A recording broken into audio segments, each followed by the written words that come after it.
me also tell you very quickly that our country has known pain and suffering of a kind that nobody would have ever expected. We all grew up thinking that Kenya was an island of peace in a sea of turbulence until we got it completely wrong.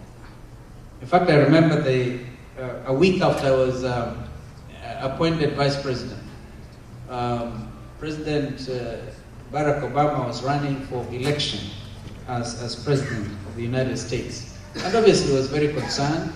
I don't even know where he got my number from. I've never spoken to him since then.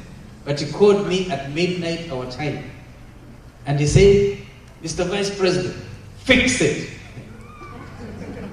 When during his swearing-in ceremony, because that time he hadn't been elected, I just sent him a note saying, Mr. President, we fixed it. It wasn't me alone, all of us. Because I remember telling him that time also to take up a telephone and call Raila Odinga. He wasn't then, he was Prime Minister. And we all had to talk that kind of language. We got it absolutely wrong. And it was so painful. For the rest of my life, I've determined that I would want to see Kenya better than it looked that particular time. Terrible. And so, first of all, under the new constitution, we're beginning to look good. But we cannot, unless we live the constitution, unless we internalize, unless we really make this new dispensation our life, literally, because you have to breathe even the constitution. You have to live it, the new spirit, the letter and the spirit of the constitution. Unless we do that, we run a risk of backsliding. And as I speak to you, I'm very concerned about the resurgence of negative ethnicity. It is so sad, I tell you. I've just come, before making this trip, I went to the Rift Valley. I went to, in fact, these last 2 days, I was in quick succession in the county of Narok, and day before yesterday, the county of Kajiado. And you can feel it all over again. The Kenyans have decided to think tribal again. Even though we have put in place commissions, like the National Integration Commission, led by Dr. Kibunja. And you look at the media, you look at what is happening, you have reason to feel concerned. Therefore, I've come to convince you, to tell you, that you need, at least Kenyans in the diaspora, you have demonstrated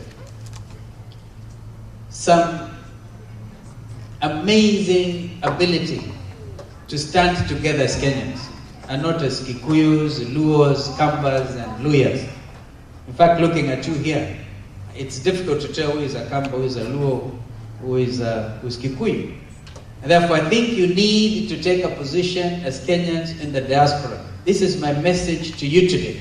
If you are going to leave the letter and the spirit of the new constitution, then we need to demonstrate that the country is new.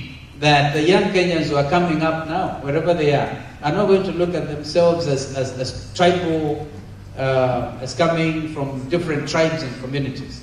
It is very difficult, because the strengthening of our media, and because there's a proliferation of media in our country, and particularly vernacular media. Now this, I think, is contributing significantly to negative ethnicity. But again, you dare not touch that.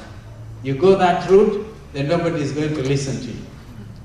Because, Mheshimiwa, you remember in Noro, there's Musi, there's Ramogi, there's everything, and all of them. Very entertaining, though, very entertaining. I wish they can all be used, because I think the Media Owners Association in Kenya need to sit together and come up with a policy that, yes, we can have unity in our diversity, and therefore be able to say, if it is Kass FM, you remember the story of Kass FM and the story of the ICC, for instance, rightly or wrongly.